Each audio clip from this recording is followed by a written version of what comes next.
जय भीम दोस्तों। अगर आप SC ST OBC के अधिकारों को बचाना चाहते हैं तो वीडियो पूरा देखे सुने। जैसा कि आप जानते हैं, हिंदू राष्ट्र बनाने के लिए RSS बीजेपी भारत का संविधान बदलना चाहते हैं। जैसा संविधान RSS चाहती वैसा संविधान अभी नहीं बन सकता और ना लागू हो सकता है, क्योंकि किसी भी देश के संविधान को संयुक्त राष्ट्र मान्यता देता है। क्योंकि दुनिया के सभी देश एक दूसरे के साथ व्यापार करते हैं। व्यापारिक रिश्ते, धार्मिक और सांस्कृतिक रिश्ते हैं।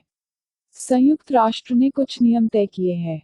दुनिया के सभी देश उसी देश के साथ संबंध रखेगा जो संयुक्त राष्ट्र के नियम का पालन करेगा। नियम जैसे लोकतंत्र, धर्मनिरपेक्षता, मानव मूल्य, कमजोर वर्ग के लिए विशेष सुविधा, सुरक्षा और भी कई नियम हैं। संयुक्त राष्ट्र मतलब दुनिया के सभी देशों का ग्रुप। संयुक्त राष्ट्र क्यों बना, गूगल में जाकर पढ़िए। संयुक्त राष्ट्र का भी अपना एक संविधान है, तो बीजेपी RSS ये जानती है तो पहले वो संयुक्त राष्ट्र को खत्म करेगी, उसका संविधान बदलेगी, उसके नियम बदलेगी, फिर भारत का संविधान बदलेगी। संयुक्त राष्ट्र बदलने के लिए वो बहुत पहले से तैयारी कर रहे हैं।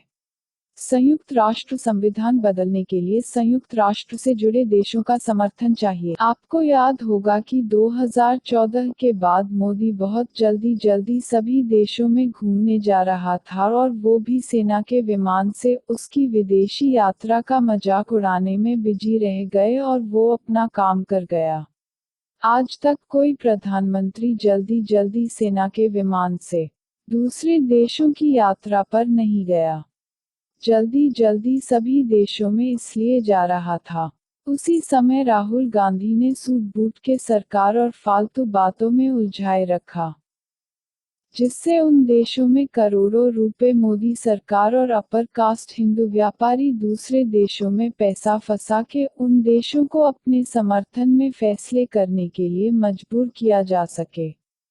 उन देशों में पैसा लगा के उन देशों की अर्थव्यवस्था को भारत के भरोसे कर दिया गया। अगर भारत पैसा निकालेगा तो वो देश डूब जाएगा। अब ये हालत है। लेकिन आपके दलित चिंतकों, पत्रकारों और नेताओं ने आपको केवल भारत के अंदर की राजनीति में फंसा के रखा। लेकिन विदेशी राजनीति में क्या हो रहा है और उसका असर भारत दलित, पिछड़े, अल्पसंख्यक के अधिकारों पर क्या पड़ेगा, ना ये सोचा ना बताया। अमेरिका और ब्रिटेन में कुछ अपर कास्ट हिंदू मंत्री बने हैं, जानते हैं वो कैसे बने? भारत से जो लोग पैसा लेकर भागे हैं, वो विदेशों के चुनाव में भारतीय अपर कास्ट हिंदुओं को जिताने के लिए। भारत में जो बैंक घोटाले हुए हैं और उसका पैसा लेकर जो लोग भागे हैं वो भागे नहीं, भगाए गए हैं।